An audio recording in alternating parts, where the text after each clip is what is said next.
నేటి round table సమావేశానికి సభాధ్యక్షులు సోదరుడు లక్ష్మణ్ గారు, మరి అలాగే ప్రధాన కార్యదర్శి గోవర్ధన్ గారు, మరి ఈనాటి కార్యక్రమం ఇచ్చేసిన నాయకులకి, మా minimum wage advisory board chairman Shri Janak Prasad గారికి, మా ప్రధాన కార్యదర్శి నాగన్న గౌడ్ గారు, కాలేజీ టీవీ సోదరులు శ్రీనివాస్ గారికి, మళ్ళీ మా Singareni coal mines chief vice president Narasimhareddy గారు, పోషం గారు, భాస్కర్ గారికి అందరూ కూడా నమస్కారం తెలియజేసుకున్నాం.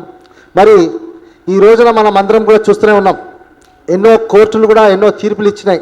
అసలు ఈ దేశంలో పనిచేస్తున్న ప్రతి వ్యక్తికి పర్మనెంట్ నేచర్ ఆఫ్ జాబ్ ఎందుకు ఇవ్వకూడదు అనేది ఒక పెద్ద ప్రశ్న. ప్రపంచంలో ఇంటర్నేషనల్ లేబర్ ఆర్గనైజేషన్ కానీ, యునైటెడ్ నేషన్స్ కానీ వారు క్లియర్గా చెప్తున్నారు, ఎవరైనా వ్యక్తి ఆయన జీవితం పర్మనెంట్, ఆ వ్యక్తి యొక్క భార్య పర్మనెంట్, భర్త పర్మనెంట్, పిల్లలు పర్మనెంట్, మరి ఉద్యోగం కూడా పర్మనెంటే ఉండాలనేదే ఒక పెద్ద పాయింట్ అనమాట. మరి దానిని అవుట్సోర్సింగ్ అని, కాంట్రాక్ట్ అని, ఏదో ఎన్నో రకాలుగా దానిని విభజించి మనకు రావాల్సిన హక్కులని పాలకులు దానిని డైవర్ట్ చేస్తారు. కాబట్టే మనం అందరం కూడా ఇలా అట్టడుగున బలహీన వర్గాలుగా మనం మిగిలిపోతున్నాం. ఎందుకంటే సమాన పనికి సమాన వేతనం ఇవ్వాలని చెప్పి కోర్టు తీర్పులు చెప్పిన తర్వాత కూడా ఇంప్లిమెంట్ చేయకపోవడం ప్రభుత్వాలకి ఎంత సిగ్గుచేటండి. అంటే వారు ఒకవేళ తలుచుకుంటే ఈ దేశంలో, ఈ రాష్ట్రంలో ఓటు హక్కు కూడా వాళ్ళకి తెలిసిన వాళ్ళకి, వాళ్ళకి నచ్చిన వాళ్ళకే ఓటు హక్కు ఇస్తారు. వాళ్ళకి నచ్చని వాళ్ళకి, వారు మనుషులు కాదన్నప్పుడు వాళ్ళకి ఓటు హక్కు కూడా ఉండకుంటే పోతే దానికి కూడా ఆశ్చర్యపోవద్దు.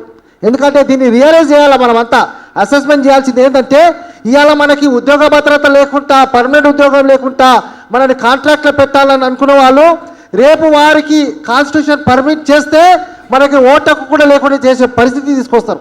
దానిని మనం అందరం కూడా రియలైజ్ కావాలా. ఎందుకంటే ఇవాళ మనము ఎన్నో మన కాన్స్టిట్యూషన్లో రాసే ఉన్నది, ప్రతి మనిషి ఈ దేశంలో పనిచేస్తే వానికి ఫెయిర్ లివింగ్ వేజ్ ఇవ్వాలని.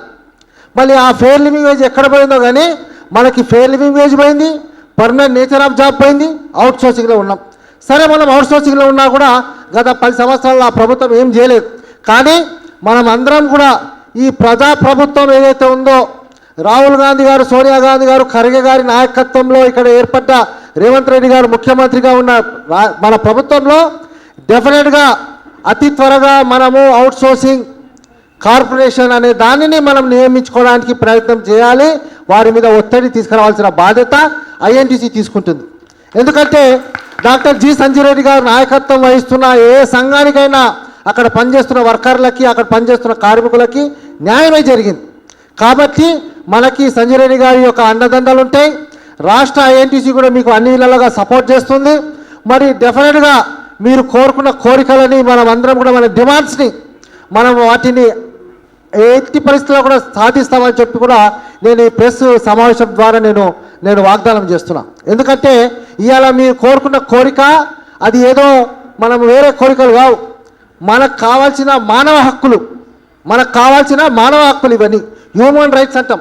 ఎందుకంటే ఈ యొక్క అవుట్ సోర్సింగ్ జాబ్ అనేది ఒక టైప్ ఆఫ్ మోడర్న్ స్లేవరీ అంటే అది మనకి ఉద్యోగం చేయాలి కానీ దానికి తగ్గట్టుగా జీతం ఇవ్వకపోవడం, ఉద్యోగం చేయాలా, వాళ్ళకి కావాల్సిన ప్రొడక్టివిటీ ఇవ్వాలి కానీ మనకు కావాల్సిన వెల్ఫేర్ ఇవ్వకపోవడం, వాళ్ళకు ఉద్యమం చేయాలా, వాళ్ళకి పని ఇవ్వాలి కానీ మన కుటుంబాలు మాత్రం పేదరికంలో ఉండాలి. అంటే దీనిని ఏం లేదు, వెట్టి చాకరీ తప్పితే ఇంకేమన్నారు అనమాట. కాబట్టి మనం దీనిని ఎట్టి పరిస్థితుల్లో కూడా దీనిని అధిగమించి మన రేవంత్ రెడ్డి గారిని, బట్టి విక్రమార్క గారితో మాట్లాడి మన అన్న జనక్ ప్రసాద్ అన్న గారికి వాళ్ళతో తొందరగా మంచి యాక్సెస్ ఉంది.